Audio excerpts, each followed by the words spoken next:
बारह दिन के बरहिया बरहियो ना बीतेला हो।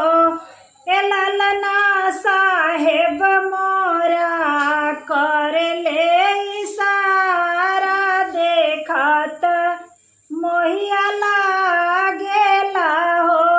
ए ललना साहेब मोरा कर ले इशारा देखत मोहिया लागेला हो। मचिया बैठल तू ही सासु सारा बगुने आगरी हो। ए सासु धारना हमरो हरिलावा साहेब के मनवा राखबि साहेब के मनवा राखबियो।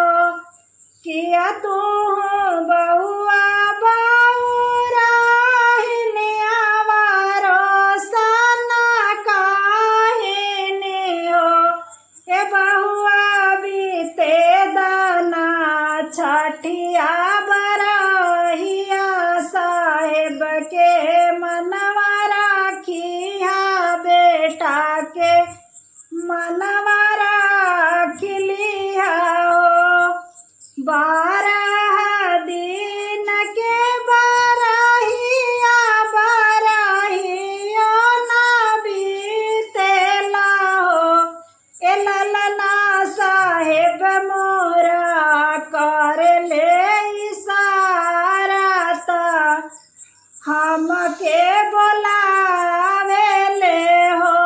ए ललना साहेब मोरा कर ले इशारा देखत मोहिया लागेला हो।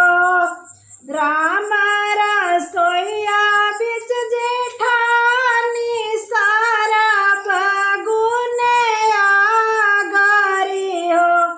ए जेठानी धारना हमरो हरिलावा साहेब के मनवा राखबि साहेब के मनवा राखबियो।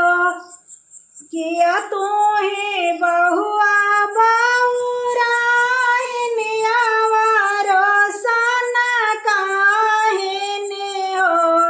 ए बहुआ बीते दाना छठिया बरहिया साहेब के मनवा राखिलिया देवर के मनवा राखिलिया हो।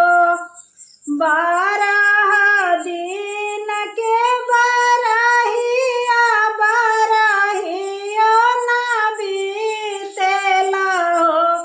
ए ललना साहेब मोरा कर ले इशारा देखत मोहिया लागे देखत मोहिया लागेला हो। अंगना लिपति नाना दिया सारा बगुने आगर हो। ओ कजरा लगावती नाना दिया सारा बगुने आगरी हो। ए ननदी धारना अपना भतीजवा साहेब के मनवा राखबि भैया के मनवा राखबियो। किया तू ही भौजी बउरा हिनियावा रोसना काहिनी हो। ए भौजी दे दाना गोदिया हरिलावा साहेब के मनवा राखियावा भैया के मनवा राखियावा हो। बारह दिन के बरहिया बरहियो